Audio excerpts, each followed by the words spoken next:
இயேசுவின் நாமத்தினால் உங்களுக்கு என் அன்பின் நல்வாழ்த்துக்கள். சங்கீதம் 82 அதிகாரம் 4வது வசனம்.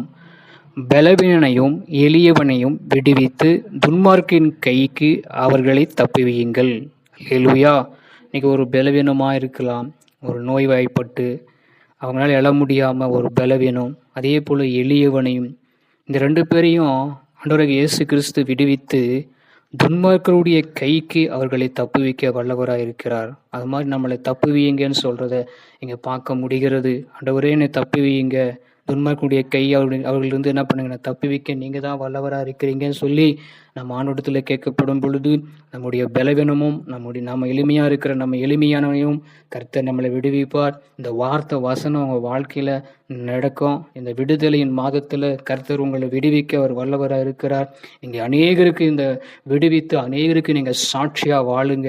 நம்ம எளிமையும் சிறுமியுமாக இருக்கிறோம்னு நினச்சி பலவீனமாக இருக்க சொல்லி கவலைப்பட தேவையில்லை.